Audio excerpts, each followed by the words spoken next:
My name is Alara. I am 32 years old and my life was completely defined before I even took my first breath of air.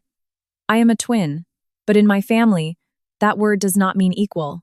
It does not mean a partnership or a shared bond. It means there was a main character, and then there was the backup. I am the older twin by exactly 6 minutes. Those were 6 microscopic, miserable minutes of being the only child before my sister, Stella, arrived and completely eclipsed my entire existence.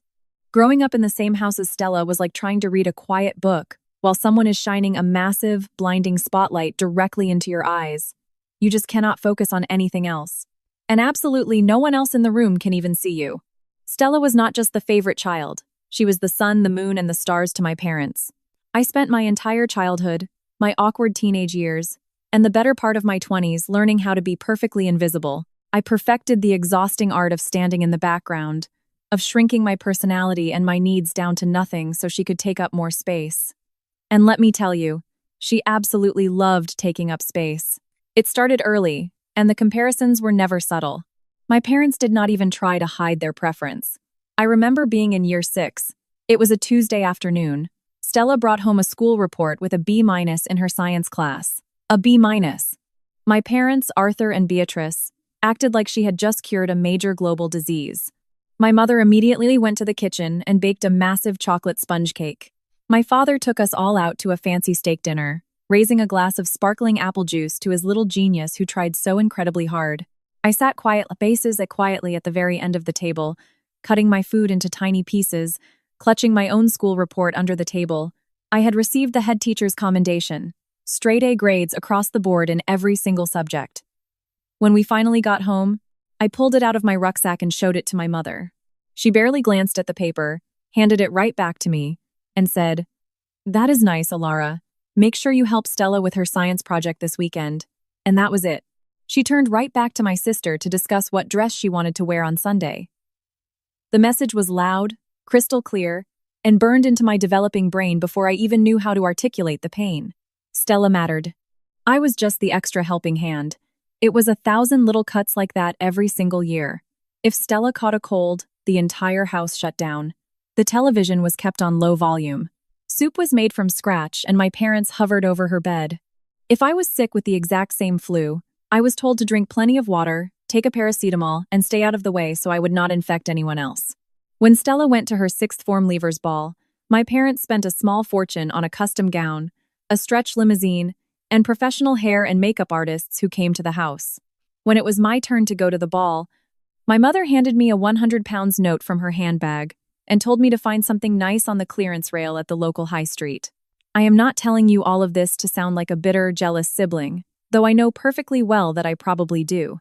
I am telling you this so you understand the foundation of the absolute insanity that happened later. You have to understand that despite everything, I did not hate my parents. That is the saddest, most pathetic part of all. I love them. I was desperate for them. When you are starved of basic affection for your entire life, you do not magically stop wanting it. You just learn to survive on the smallest crumbs imaginable. You learn to interpret scraps of basic human decency as profound, unconditional love. By the time I hit my late 20s, I had built a quiet, decent, totally unremarkable life for myself. I had a steady marketing job at a mid-sized firm, a reliable but boring blue hatchback, and a daily routine that kept my head above water. I lived in a cramped, overpriced studio flat on the rough edge of the city, commuting over an hour each way just to afford the monthly rent. I kept my distance from Arthur and Beatrice, mostly for my own mental health and survival. But I never completely cut them off because deep down in the bruised, stupid center of my heart, I still had this fragile hope that one day they would look at me. Really look at me. Not as Stella's shadow, but as Alara. I thought if I was just responsible enough, quiet enough, and successful enough, they would finally realize I was worth loving, too. I was exactly 27 years old when the trap was perfectly set. It happened on a random Tuesday night in the middle of October. I had received a phone call from my mother inviting me over for dinner at their house, which was rare enough that it immediately put my stomach in tight, nervous knots.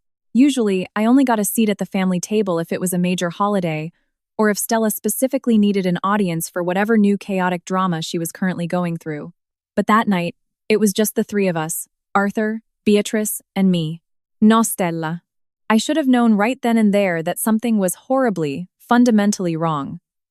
My mother actually cooked my favorite meal, roast chicken with garlic mashed potatoes and buttery green beans. It smelled like a warm memory of a childhood I never actually had. We sat down at the formal dining table, the good china plates laid out, the clinking of silverware echoing in the uncharacteristically quiet room.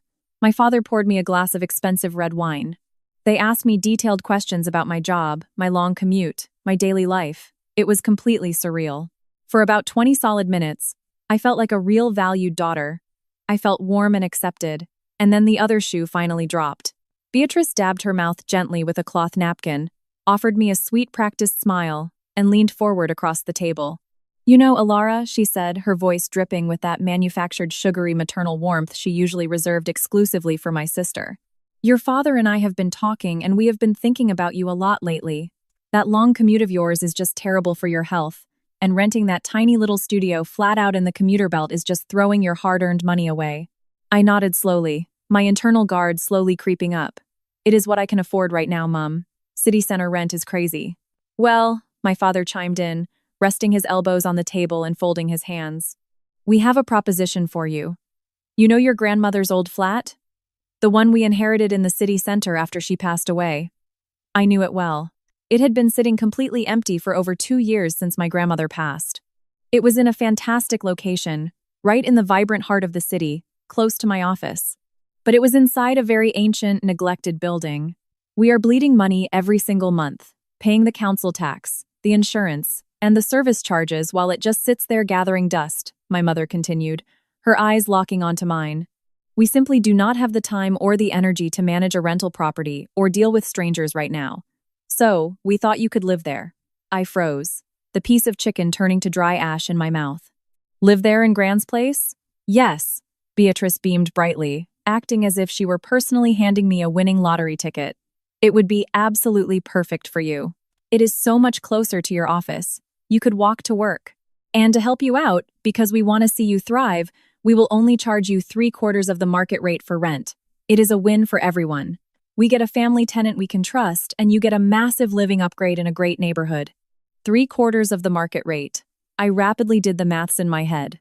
It was still a very significant amount of money.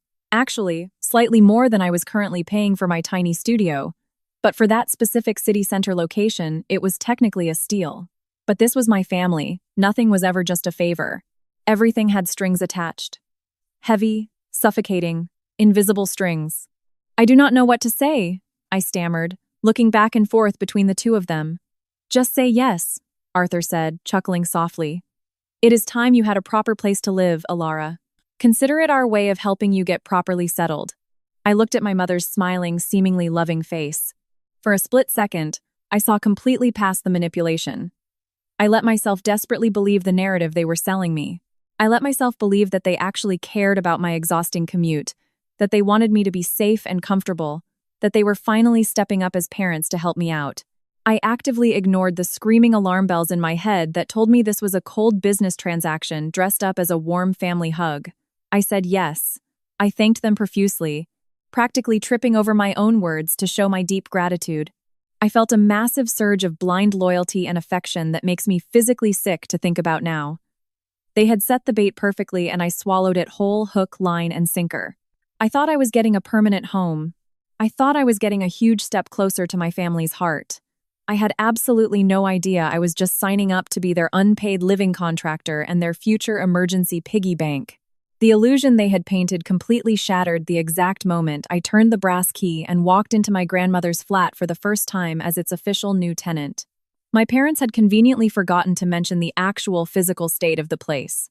When discussing it, they casually called it a little dated. That was the understatement of the century. It was not dated. It was a hazardous waste zone waiting to be condemned. When I pushed open the heavy wooden door, a thick wave of stale, suffocating air hit me right in the chest. It smelled like decades of trapped dust, old cooking grease, and a very distinct sharp odor of damp rot. I flicked the light switch, and the dim bulbs revealed a nightmare. The walls, which I vaguely remembered being a soft, pleasant cream color when I was a little kid visiting, were stained a nauseating, uneven nicotine yellow. The floors literally sagged under my feet like a wet sponge. groaning loudly in protest with every single step I took. I walked into the kitchen and my heart sank further.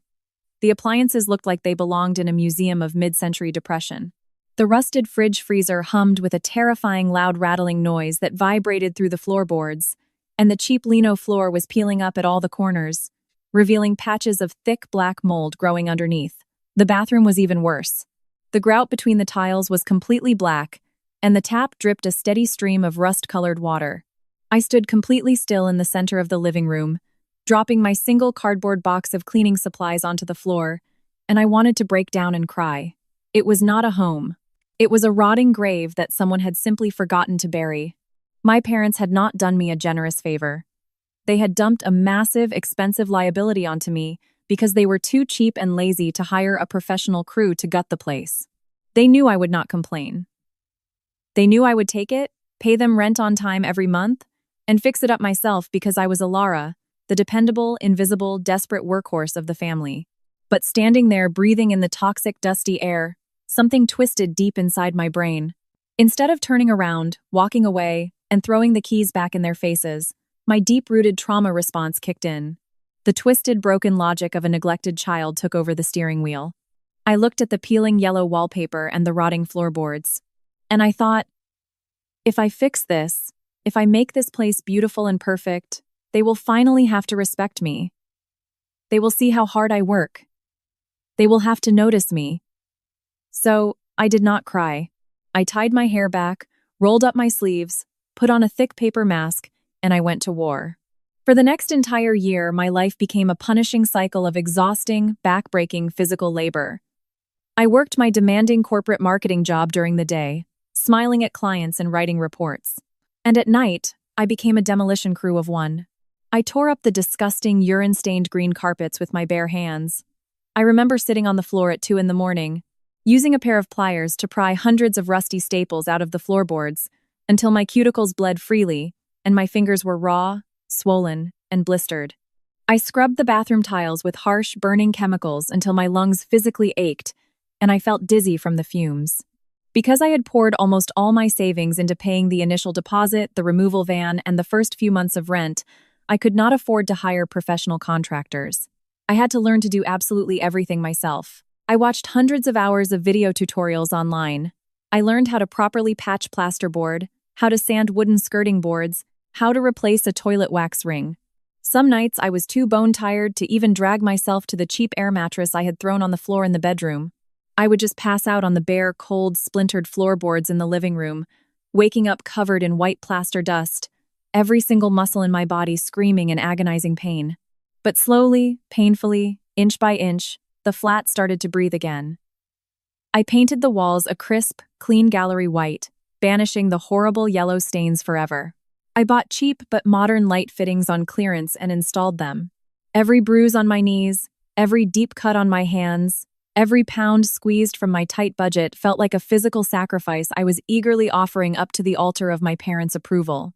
I convinced myself that I was building my ultimate sanctuary. It was the only space in the entire world that belonged entirely to my efforts. It was the only place where the air did not constantly echo with Stella's name. Inside those newly painted walls, I was not the backup twin. I was the creator. Or so I foolishly, stupidly believed. It took nearly 3 exhausting years of my life. But the flat was eventually completely unrecognizable from the rotting, smelly shell I had first walked into. It went from a literal health hazard to a genuinely beautiful, bright, modern living space. It was not a luxury penthouse, but it was mine, and it was absolutely pristine. One weekend, after saving up a decent year-end bonus from work, I finally decided to tackle the dangerous electrical system. The sockets were ancient, ungrounded, hazardous fittings that sparked whenever I plugged in the Hoover. I spent 3 straight, grueling days replacing every single socket, switch, and faceplate in the entire flat. When I finally hired a licensed city electrician to come in, inspect the main consumer unit, and officially sign off on my amateur work, he walked through the rooms with a heavy torch, constantly shaking his head. "You really did all this work yourself?" he asked, looking at me with genuine, wide-eyed surprise. "Yeah," I said, wiping a streak of plaster dust off my sweating forehead. "Is it okay? Did I mess it up?" He laughed out loud. "Okay, lady." The old cloth wiring inside these walls was an absolute disaster waiting to happen. You did not just update the place to code. You probably saved this whole entire building from burning down in an electrical fire. I smiled. It was a weird, totally unfamiliar feeling blooming in my chest. Pride. Genuine, unadulterated, solid pride. Not because I had done something to please my demanding parents, but because I had tackled something incredibly difficult, dangerous, and scary, and I had done it perfectly well. Of course, my own family's reaction to my hard work was entirely different. Arthur and Beatrice visited occasionally, usually only when they happened to be in the city center neighborhood running errands and needed to use a clean loo. They would walk through the flat, not like loving parents visiting their adult daughter's cozy home, but exactly like cold property investors checking in on a profitable flip project. I vividly remember my mother running her hands slowly along the edge of the new smooth quartz worktop I had installed in the kitchen. A worktop I literally ate instant pot noodles for 6 straight months to afford. "You are really fixing this place up quite nice, Alara," Beatrice said, her eyes narrowing as she calculated the value. "It is going to be worth so much more money on the market when you are finally done." When you are done, those 4 words felt like a freezing cold draft hitting the back of my bare neck. I tried my hardest to completely ignore it. I told myself she just lacked basic emotional intelligence, that this was simply her twisted way of giving me a compliment. Stella came over exactly twice in 3 years. The first time she walked in wearing a designer wool coat, looked around my freshly painted, spotless living room, and dramatically sighed. "Wow, I honestly cannot believe this is Gran's creepy old hoarder place. It is actually kind of cute. I mean, it is incredibly small, but it gets decent light." She tapped her expensive manicured nails on my restored coffee table. "You know, Julian and I were looking at places in the city center the other day. I might just move in here when you are done playing interior designer." She laughed her tinkling laugh like it was just a harmless, funny joke. I laughed too because that is exactly what good compliant sisters do. You swallow the bitter insult, you force a smile, and you keep the peace. But something fundamental shifted inside my brain on that specific day. A deep survival instinct I did not even know I possessed woke up and stretched its legs. I started saving absolutely everything. And I mean every single piece of paper. I went to a stationery shop and bought a heavy-duty, fireproof expanding file. And I treated it like a sacred religious text. Every single tin of white paint. Every box of steel screws. The massive invoices for the laminate flooring, the delivery receipt for the fridge freezer, the dishwasher, the cooker, the modern light fittings, even the invoice from the licensed electrician. If I spent a single pound on improving that flat, the physical proof went straight into that thick file. I told myself it was just for my annual tax records, just good, responsible adult record keeping. But deep down, my subconscious mind was slowly building a fortress. I knew on some primal animal level that my family viewed my intense labor as their personal property. I was just making absolutely sure I had the receipts when the time came. The devastating storm did not hit my life with loud thunder or flashing lightning. It started with a quiet, suffocating, terrible pressure. It was a sunny Sunday afternoon when Arthur and Beatrice showed up at my front door completely unannounced. They did not have their usual arrogant, confident swagger. They looked noticeably older, physically deflated, and they were carrying a heavy, incredibly nervous energy that made my skin crawl. I slowly let them in, and they sat down heavily on the mid-century modern sofa I had just finished paying off the month prior. I offered them fresh coffee, but they both shook their heads in unison. Beatrice looked at Arthur, nudging him slightly in the ribs with her elbow. "Alara," my father started, his voice thick, raspy, and unusually hesitant. "We are in a bit of a bind, a very serious financial bind." My heart rate instantly spiked. "What is wrong? Are you sick? Is it the house?" No, Beatrice jumped in, her hands nervously wringing the leather strap of her expensive handbag. "It is about the flat. This specific flat." I felt the warm blood completely drain from my face, leaving me cold. "What about it?" "I paid my rent on the 1st of the month, exactly like always." Arthur sighed heavily, leaning forward and resting his graying head in his hands. "It is the bank, Alara. We secretly remortgaged this property a few years ago to help fund Stella's startup boutique business. The business went under completely, you know that. But the monthly loan repayments, we fell behind. Way behind. The bank just sent a final notice. They are threatening to repossess the property by the end of this month." I stared at them, my brain desperately trying to process the horrifying words. Repossess. They were going to lose the flat. My flat. The white walls I literally bled for. The smooth floors I laid with bruised knees. The safe sanctuary I built from toxic rot. All of it was about to be taken away because they took out a massive loan for Stella's failed vanity project. "How much do you owe?" I asked, my voice barely above a dry whisper. £30,000, my mother said softly, a single tear perfectly timing its descent down her powdered cheek. "We simply do not have it, Alara. Your father's retirement pension is completely tied up in investments, and with our credit, we cannot get another loan anywhere." Complete silence hung in the living room, heavy, thick, and utterly toxic. £30,000. It was almost exactly the exact amount of money I had managed to painfully scrape together in my high-yield savings account over the last 5 long years. It was my ultimate safety net. It was my freedom fund to eventually buy my own place. "We absolutely cannot lose this place," Arthur pleaded, looking up at me with wide, desperate eyes. "It is our family property, and please think of it as an investment, Alara. You live here now. You have put so much incredible work into it. We cannot let the bank take it from you." Then Beatrice delivered the absolute kill shot, the carefully calculated phrase that instantly broke through all my logical defenses. She reached out, grabbed my cold hand, squeezed it tight, and looked me dead in the eye. "If you can just help us out this one time, Alara, we will make absolutely sure you are taken care of. This flat will be yours completely someday. We promise you, someday." It was the exact same poisoned carrot on a stick they had been aggressively dangling in front of my face since I was 6 years old. Just one more favor. Just one more massive sacrifice. Just be good one more time, and then we will finally love you. Then you will finally be equal to Stella. I knew logically it was manipulation. I am an educated professional woman working in marketing. I know exactly how to spot a fraudulent pitch. But the broken little girl inside me, the one who just wanted a cake baked for her straight as, completely took over the steering wheel. I looked around my beautiful, safe living room. I looked at my parents, literally begging me for help. I wanted to be the family hero. I wanted to be the responsible one who saved the family, not Stella who ruined it. "Okay." I breathed out, my chest tight. "I have it. I will give you the money."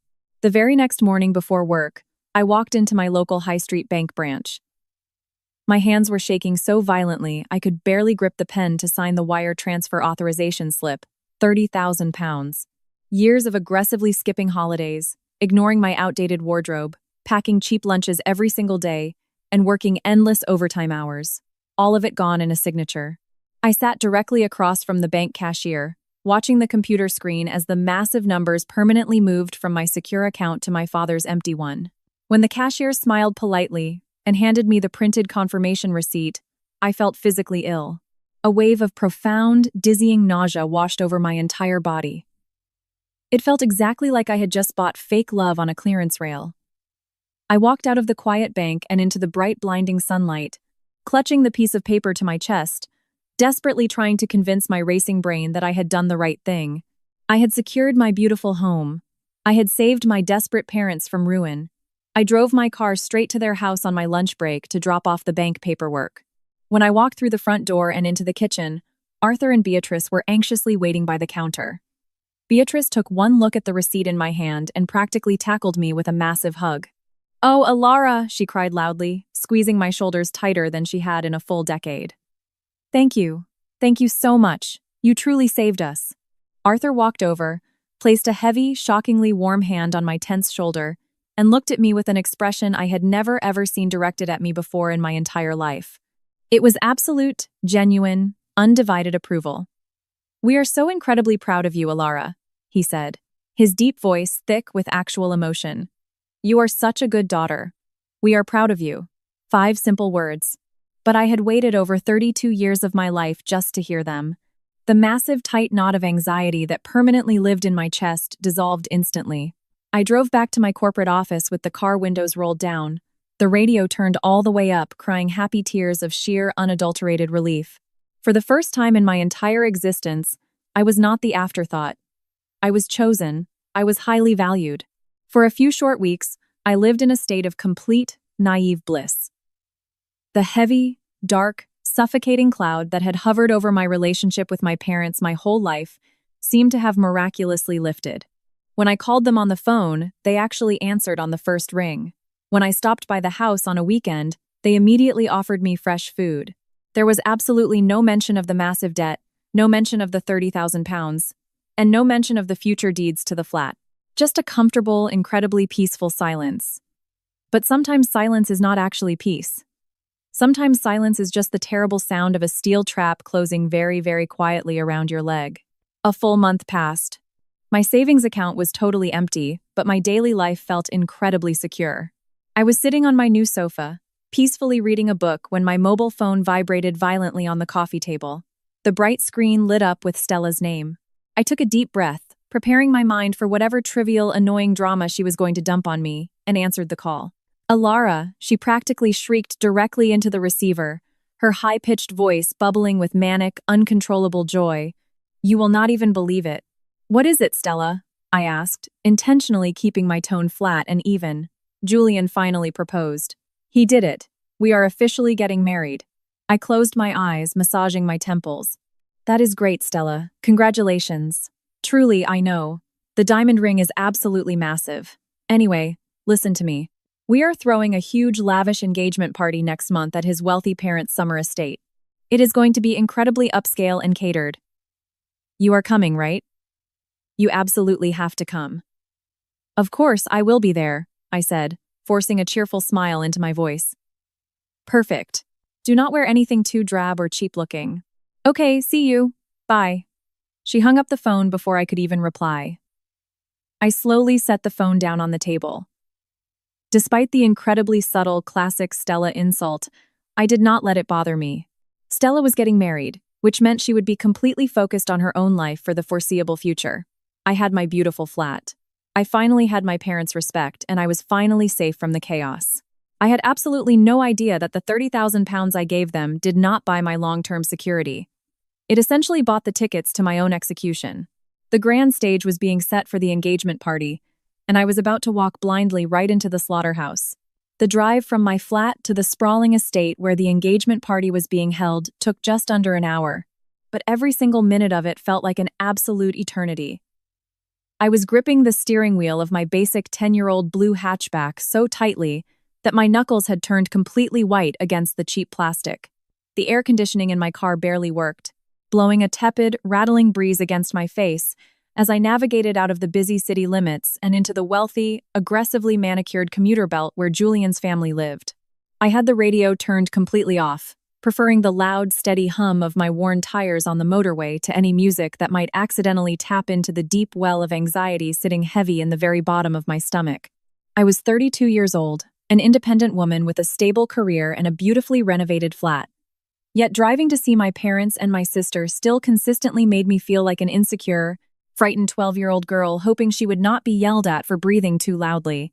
By the time I reached the massive wrought iron gates of the estate, the sun was just beginning to set, casting long, dramatic shadows across the perfectly green lawns. Julian came from a family of old established money. They were the kind of people who did not just have a house. They had a sprawling compound with a long, winding gated driveway, perfectly sculpted hedges that looked like they were trimmed with nail scissors, and a massive tiered stone fountain bubbling in the center of the front circular drive. As I pulled my worn-out basic blue saloon car up to the grand front entrance, handing my cheap keys to a parking attendant who looked at my vehicle with poorly disguised confusion and mild distaste, I immediately felt completely and utterly out of place. I stepped out of the car, smoothed down the fabric of the dark navy dress I had bought on sale 3 years ago, took a deep, shaky breath of the humid evening air, and walked inside. The interior of the massive house was aggressively lavish, designed to impress and intimidate in equal measure. There were massive, glittering crystal chandeliers hanging from incredibly high vaulted ceilings, casting a warm, golden, flattering light over dozens of wealthy guests, dressed in custom-tailored suits and expensive designer silk dresses. A live string quartet was playing classical music softly in the background, the rich sounds of cellos and violins weaving seamlessly through the polite, low-pitched laughter and the continuous sharp clinking of crystal champagne glasses. Waiters in crisp, spotless white shirts and black bow ties floated silently through the dense crowd, carrying heavy silver trays loaded with delicate, complicated canapés that I could not even begin to pronounce. I stood near the edge of the grand living room, holding a half-empty glass of sparkling water with a lime wedge, trying my absolute best to blend into the heavy velvet curtains behind me. I spotted my parents almost immediately. Arthur and Beatrice were completely in their element, holding court near the massive stone fireplace with Julian's wealthy parents. They were laughing loudly, projecting the absolute perfect, flawless image of a successful, loving, well-adjusted family. My mother was wearing a new, stunning pearl necklace and a silk dress that I knew, for an absolute fact, they could not possibly afford. Likely purchased on a high-interest credit card they would eventually struggle to pay off in secret. And then there was Stella. She was the absolute center of the universe tonight, floating effortlessly through the room in a custom-tailored ivory silk dress that clung to her figure perfectly. The diamond on her left ring finger was obnoxiously massive, catching the chandelier light and throwing tiny, brilliant rainbows across the walls. Every single time she moved her hand to gesture or laugh, she was visibly glowing, soaking up the undivided attention, the endless compliments, and the barely concealed envy of every single person in the room. When she finally spotted me hiding quietly in my corner, she did not excuse herself to walk over and say hello. She just offered a tight, condescending little wave from across the room, turned her back to me, and continued laughing with her wealthy new friends. I spent the next 2 excruciating hours making agonizingly fake, polite small talk with distant, wealthy relatives of Julian, who I barely knew and who clearly did not care who I was. I answered their generic questions about my marketing job with practiced, empty enthusiasm. I smiled until my jaw physically ached and the muscles in my face began to twitch. I nodded along to boring stories about golf courses and European holidays that I did not care about. I kept my head down, played my assigned part perfectly as the quiet, supportive, unremarkable older sister, and silently counted down the minutes until it would be socially acceptable for me to leave, drive back to my beautiful, safe flat, and put on my comfortable tracksuit bottoms. I kept reminding myself that I had done my ultimate duty. I had saved my family from terrible financial ruin just a month ago. I was a good daughter. The 30,000 pounds I had sacrificed was completely worth this temporary discomfort because it bought my long-term peace of mind.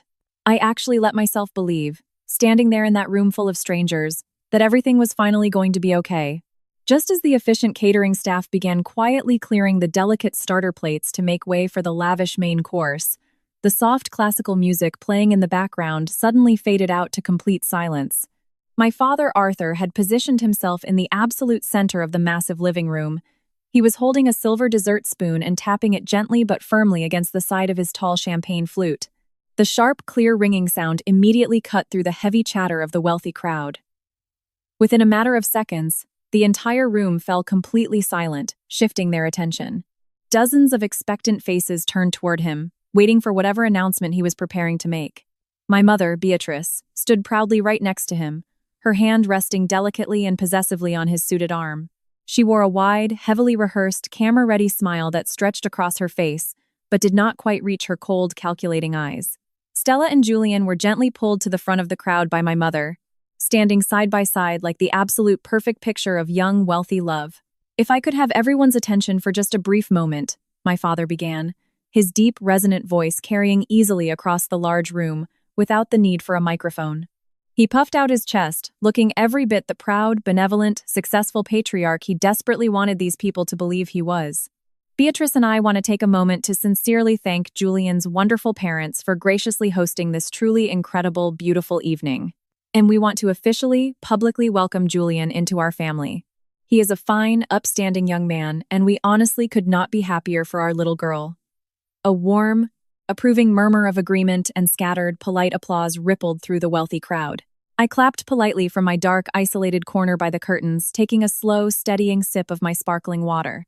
"When a beloved child gets married," Arthur continued, his tone deliberately shifting into something thick with manufactured theatrical emotion, "it is a parent's greatest, most profound wish to see them start their new life together on a solid, secure, unshakable foundation. Stella has always been the brightest light of our lives. She is passionate, she is intensely driven, and she deserves the absolute best this world has to offer her." He reached a hand into the inside breast pocket of his expensive, dark-tailored suit jacket. As he did this, my heart gave a tiny, strange, completely unpredictable flutter of unease in my chest. "So," my father said, his voice rising in volume and theatrical intensity, "Beatrice and I wanted to give Stella and Julian something truly special tonight. Not just a gift, but a real tangible foundation for their beautiful future together." He slowly pulled out a thick, legal-sized manila envelope. I saw Stella's perfectly manicured hands fly up to her chest. Her eyes widened in genuine, unscripted surprise. She reached out, her hands shaking slightly with anticipation, and took the heavy envelope from my father. The entire room watched in breathless, complete anticipation as she broke the golden seal, reached inside, and pulled out a thick stack of heavy, official-looking legal papers. She stared at the top page for a long, agonizing moment, her eyes darting back and forth as she read the dense legal text. Then she gasped. It was a loud, theatrical, echoing sound that bounced off the high ceilings of the mansion. She covered her mouth with both of her hands, large tears instantly welling up in her perfectly lined eyes. "Oh my God," Stella sobbed loudly, turning to look frantically at Julian, then back to my parents.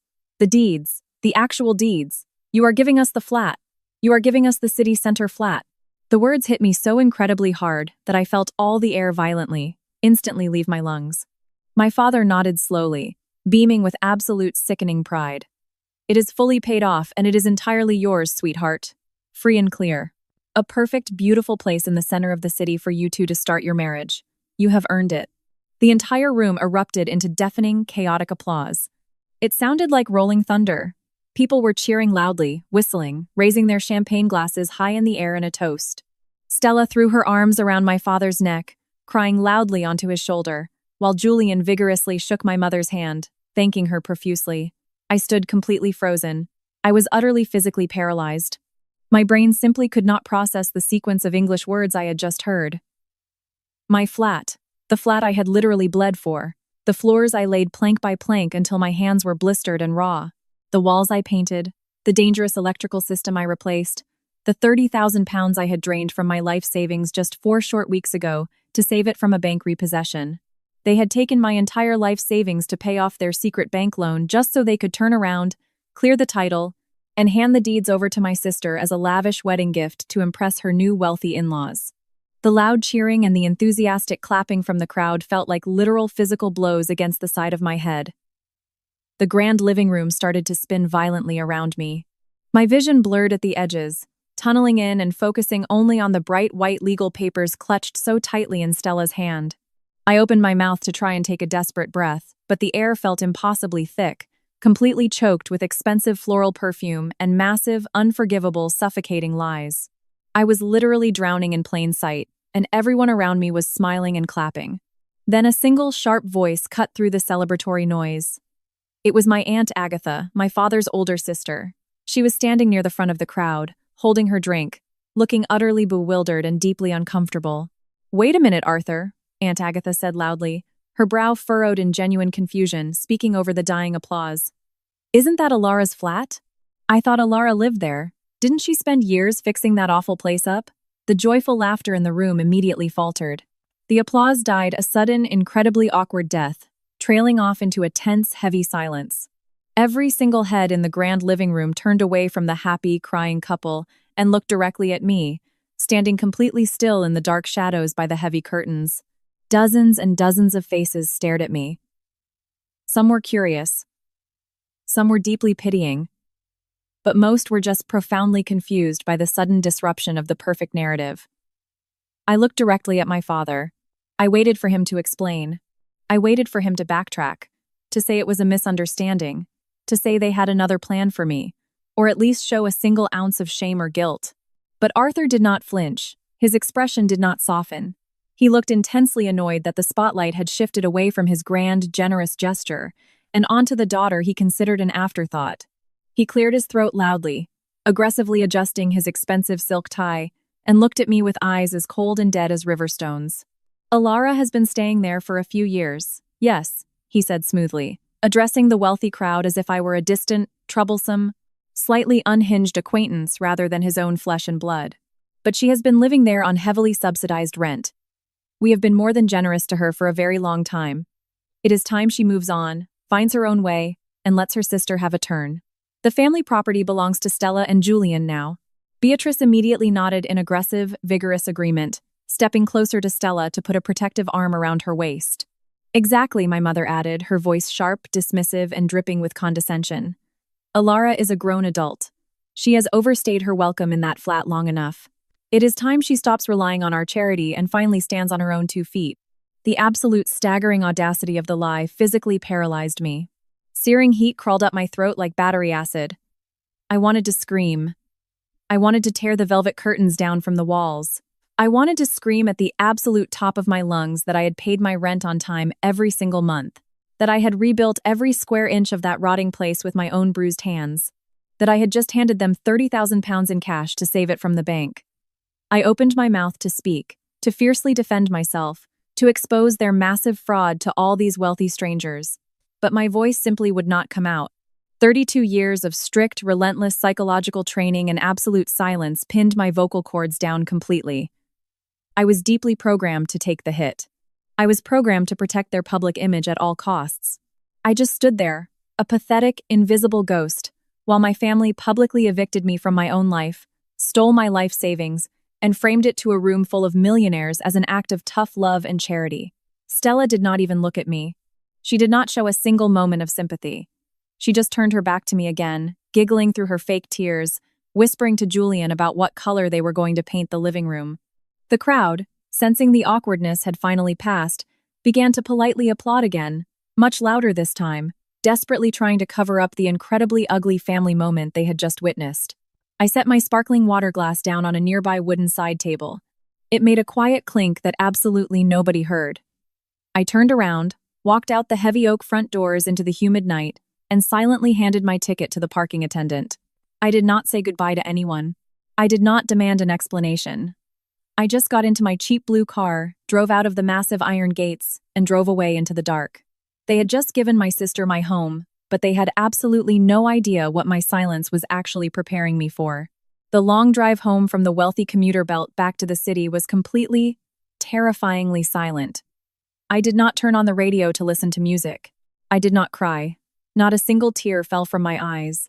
The crushing, desperate, heavy sorrow that had defined my entire childhood and adult life was entirely gone, completely evaporated.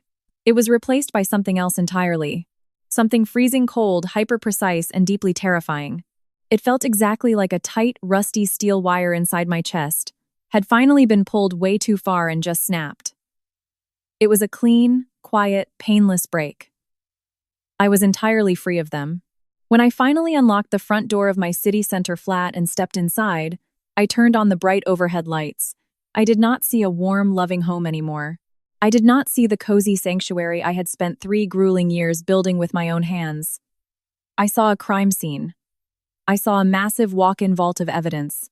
Every single thing in this flat, from the expensive gallery, white paint on the plasterboard to the stainless steel appliances in the kitchen, was a physical, tangible manifestation of my stolen labor and my stolen money.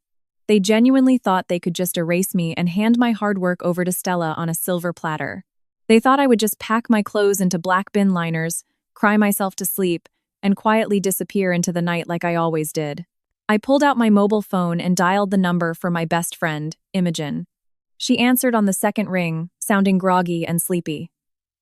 "Imogen," I said, my voice eerily calm, flat, and completely devoid of any emotion. "Can I come stay in your spare bedroom for a few weeks?"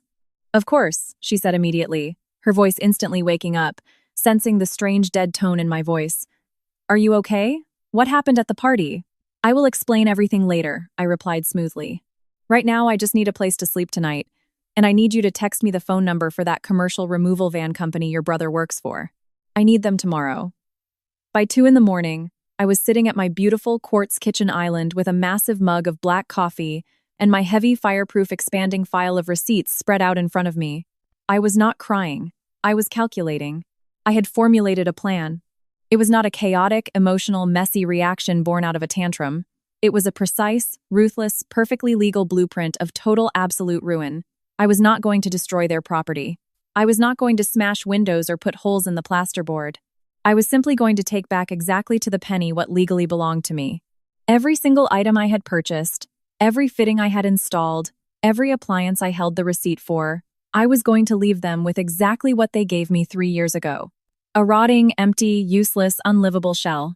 The absolute coordinated chaos began at exactly 8 the next morning. I had called my boss and taken an emergency personal day from my marketing job, claiming a severe family emergency. The first people to arrive at the flat were a team of local, professional handymen and electricians I had hired with a massive, irresistible cash rush fee. I met them at the front door with a firm clipboard and perfectly organized copies of my receipts. I need absolutely everything disconnected, I told the lead worker, pointing directly toward the kitchen. The fridge freezer, the cooker, the dishwasher. Cap all the water lines securely. Tape off the electrical wires safely. Take down every single modern light fitting from the ceiling in every room. Cap the wires and leave only bare cheap bulbs hanging. The man looked around the beautifully finished modern kitchen, scratching his head under his cap. Ma'am, I can do it, but if we pull all these built-in appliances and fittings out, it is going to leave this place completely empty and totally unlivable. That is exactly the point, I said smoothly, handing him a thick wad of cash as a down payment. Start in the kitchen, then move to the bathroom vanities and mirrors. For the next 4 solid hours, the flat was filled with the glorious, deafening, chaotic symphony of heavy power drills, hammers, and men shouting instructions. It was the absolute best music I had ever heard in my entire life. It was the distinct sound of me forcefully, finally taking my power back. I stood against the wall and watched as they wheeled out the expensive stainless steel fridge freezer I had bought.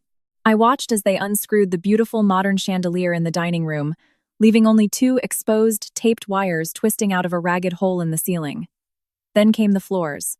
I had kept the original itemized invoice proving I purchased the waterproof laminate planks and the foam underlayment. I knelt down in the corner of the living room, took a heavy steel pry bar, and popped the first piece of white skirting board off the wall. Then I instructed the crew to rip up the flooring. They looked at me like I was completely insane, but they were being paid very well by the hour. They used crowbars to forcefully peel up the laminate, plank by expensive plank, stacking them neatly in the hallway to be transported. And there, hiding maliciously underneath the beautiful smooth floor I had built, the ugly, undeniable truth waited. The old, disgusting, brittle, urine-stained wooden floorboards and the sticky patches of moldy original carpet padding were exposed to the bright light of day. The terrible, overwhelming smell of damp rot and decades of neglect immediately flooded back into the room, stinging my nose. By noon, the place looked exactly the way it did the day my parents handed me the keys. It was broken, hollow, smelling of deep decay, and completely unloved. It was an absolutely perfect disaster. At exactly 1 in the afternoon, Imogen's brother arrived out front with a massive commercial removal van and a crew of 3 incredibly strong blokes. The heavy lifting immediately began. They aggressively took my expensive sofa, my bed frame, my mattress, my television, my clothing, and the carefully wrapped stacks of salvaged laminate flooring. They packed the kitchen appliances I had bought into the dark back of the lorry, strapping them down securely. They took the new bathroom mirror, the stainless steel towel rails, and even the fancy rainfall shower head I had proudly installed, replacing it with the rusted, calcified metal nub I had kept in a utility cupboard for 3 years just in case. By 4 in the afternoon, the removal van was completely loaded. The ramp was pulled up and the flat was dead, echoing silent. I stood in the absolute center of the living room one last time. There was nothing left but thick dust floating in the air, exposed plastic rawl plugs, hanging taped electrical wires, and the overwhelming, nauseating smell of a rubbish dump. It was a gaping, hideous, tragic shell. It was a massive, unlivable liability that they were now entirely responsible for. I walked slowly over to the kitchen counter area, which was now just a piece of cheap, chipped, splintering plywood because I had the crew remove the expensive quartz top I paid for. I took out a single piece of crisp, white notebook paper and a thick black marker from my handbag. I wrote one short, simple sentence. I have moved out as requested. The flat is yours now. I left the piece of paper right in the middle of the disgusting, sticky floor where they could not possibly miss it. I walked out the front door, locked the heavy deadbolt behind me, and dropped the brass keys into a thick, padded shipping envelope. I drove straight to a premium courier service in the city center and paid for overnight. Signature required delivery directly to my father's corporate office. I did not leave a forwarding address. I did not leave a phone number. I just drove away, watching the tall city skyline slowly shrink in my rearview mirror, feeling completely empty, but lighter than I had ever felt in my entire 32 years of life. The next morning, I woke up in Imogen's spare bedroom, sunlight streaming through the blinds. I calmly made myself a cup of chamomile tea, sat down at the small desk in the corner, and finally turned my mobile phone back on. It immediately violently exploded. The screen literally froze for a solid minute as the processor tried to handle the sheer volume of missed calls, urgent text messages, and frantic screaming voicemails flooding in all at once. They were all from Arthur, Beatrice, and Stella. The emotional progression of the messages was incredibly predictable and deeply satisfying. The early texts from that morning were arrogant and demanding, asking to know where I was and why the flat keys were mailed to the office reception desk. Then about an hour later, the tone aggressively, terrifyingly shifted into pure, unadulterated, unhinged rage. They had gone to the flat. "You completely destroyed the property." One voicemail from my father screamed, his deep voice cracking with absolute panic and fury. "You took everything. You ripped the floors out. You are a petty, vindictive, crazy, jealous woman. We are calling the police right now. You are going to prison for felony vandalism, Alara." Another text from Stella simply read, "You ruined my perfect wedding gift, you disgusting, jealous monster. I hate you. You are dead to me." I calmly scrolled through the endless barrage of hatred, took a slow sip of my warm tea, and hit the dial button on my father's number. He answered on the very first ring, immediately launching into a screaming, breathless tirade about solicitors and the police. "Do not say a single word," I interrupted, my voice icy, completely authoritative, and totally unrecognizable to the man who thought he owned me. He went dead silent, out of pure, stunned shock. "Go ahead, Arthur. Call the police. Call the most expensive solicitors you can find. Show them the empty flat. And when they ask why I took the appliances and the floors, I will show them the thick file of receipts with my legal name and credit card numbers on them. I took exactly what I bought, nothing more. Oh, and while you have the police there, make sure you mention the 30,000 pounds you fraudulently squeezed out of me under completely false pretenses just weeks before you gave my home away. Let us see how a judge handles that kind of financial elder abuse and fraud." There was absolute ringing silence on the other end of the phone line. I could literally hear his heavy, panicked breathing through the speaker. "Enjoy the wedding," I said softly. Then I hung up the phone, went into my settings, and permanently blocked all 3 of their phone numbers from ever reaching me again. But I was not quite finished. There was still one final outstanding debt left to collect on the family ledger. 4 years ago, when Arthur's old saloon car broke down and he could not afford a new one, I had loaned them my reliable blue Vauxhall Astra, number plate CM2000. I had bought a slightly newer car for my daily commute, but I had never legally transferred the logbook of the old Vauxhall to them. It was still entirely registered in my legal name, and I was still the one paying the cheap liability insurance on it every single month so they could drive it legally. They had just been driving my car for free for 4 years. I opened my laptop, searched for a reputable local towing and salvage company, and made a quick phone call. "Hi," I said to the gruff dispatcher. "I need a vehicle legally recovered from a residential driveway. It is registered in my name.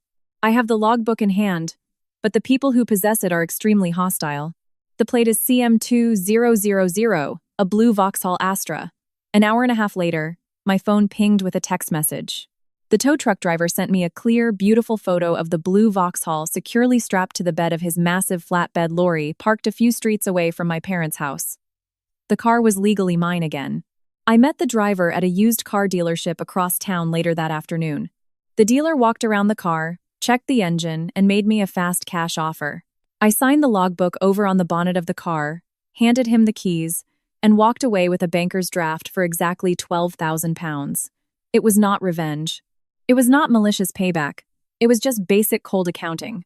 They stole my home, my intense labor, and my hard-earned savings. So, I simply repossessed my legal property and stole back my financial freedom. 3 quiet, peaceful weeks passed. The initial buzzing adrenaline of the fallout had completely faded into a deep, comfortable, unshakable quiet. I had found a beautiful, small rental house owned by a nice, elderly man named Alistair, located in a quiet, tree-lined suburb far away from the city and my toxic family. I was spending my calm evenings unpacking my boxes, putting up new curtains, and actually genuinely enjoying the total silence of a home that belonged only to me. I was standing in my new sunlit kitchen, watering a potted green fern I had bought for myself as a housewarming gift when my mobile phone rang. It was an unknown number. I hesitated for a long moment, thinking it might be my parents calling from a burner phone to yell at me again, but I finally swiped to answer. "Hello, Alara," a deep, hesitant, very tired voice said. "It is Julian, Stella's fiancé. Well, ex-fiancé, I guess." I stopped watering the plant, setting the small plastic jug down heavily on the worktop. "Julian, what is going on? Can we please talk?" he asked, sounding utterly exhausted and defeated. I am at a small coffee shop in the city center. I need to hear your side of things if you are willing to tell me the truth. An hour later, I walked into the quiet cafe and found Julian sitting alone in a dark corner booth. He looked absolutely terrible. He had deep, dark purple circles under his eyes, and he was aggressively stirring a cup of black coffee like it owed him money. He looked up when I approached, offering a tight, incredibly apologetic smile. I sat down across from him, folding my hands on the table. My parents told you I destroyed the flat out of pure, unhinged jealousy, didn't they? Julian let out a heavy, ragged sigh, running a hand through his messy hair. Yeah, they painted this whole elaborate picture of you being completely unhinged and crazy. They said you tore the walls apart because you could not handle Stella being happy and getting married, but it just did not make sense to me. So, I went to the flat to assess the damage with my family's contractor. The contractor looked at the cleanly kept bare wires and the missing floors and said, "Whoever did this took their property cleanly. This wasn't an emotional tantrum. It was a highly scheduled professional removal." I did not say anything. I just sat quietly and let him talk. "So, I started digging," Julian continued, his voice dropping lower, full of quiet anger. "I checked the council property records. I saw the massive tax lien and the repossession notices. I demanded to see the bank statements from Arthur, and then I found out about the £30,000 you transferred to them just weeks before the engagement party. I found out you paid for every single upgrade in that place out of your own pocket." He looked at me, his eyes full of genuine disgust, but thankfully not directed at me. "I confronted Stella last night. She tried to play the victim, crying and saying you owed the family because you were the older sister. Arthur tried to tell me it was just complicated family business and I shouldn't pry, but I saw them for what they really are in that moment. Leeches. I cannot marry into a family that treats their own blood like a disposable wallet. I called off the entire wedding yesterday morning. I gave her the ring back. I sat back against the leather booth, absorbing the massive news. I did not feel the need to gloat. I did not feel the need to celebrate the destruction of my sister's relationship. I just nodded slowly. "I am so sorry you had to get caught in the middle of this mess, Julian." "Don't be," he said firmly, standing up and throwing a few pound coins on the table. "You dodged a massive bullet, Alara. And honestly, I think I did too." Later that evening, I got a very long, detailed text message from my Aunt Agatha. She told me that my parents' house was an absolute chaotic war zone. Stella had been screaming for 3 straight days, throwing things, blaming absolutely everyone in the world but herself for losing a millionaire husband. Arthur and Beatrice were facing an astronomical, crippling bill to fix the ruined flat they now owned, but could not possibly rent out themselves, and they were spitting my name like it was a deadly, unforgivable curse. I read the text message, smiled slightly to myself, and permanently deleted it. Let them scream. I walked around Alistair's quiet rental house. There were absolutely no ghosts here, no heavy crushing expectations, no conditional love, no constant exhausting comparisons to my twin sister. I filled the rooms with the exact same hands that once rebuilt a broken, rotting flat. But this time I was not desperately building a shrine to beg for my parents' approval. I was building my own life. Each morning I wake up now, the air feels incredibly light. Each moment of silence feels earned and safe. I stopped waiting for someone else to finally notice that I existed because I finally truly noticed myself. Sometimes I miss the warm, movie-like idea of a family, but then I remember exactly how much it cost me to beg for a toxic love that came with a massive price tag. Now I do not beg. I choose peace. I choose ironclad boundaries. I choose me. And if anyone dares to call that selfish, they have clearly never known what it is actually like to survive being invisible. I didn't lose a family. I lost my jailers. And finally, I am completely free.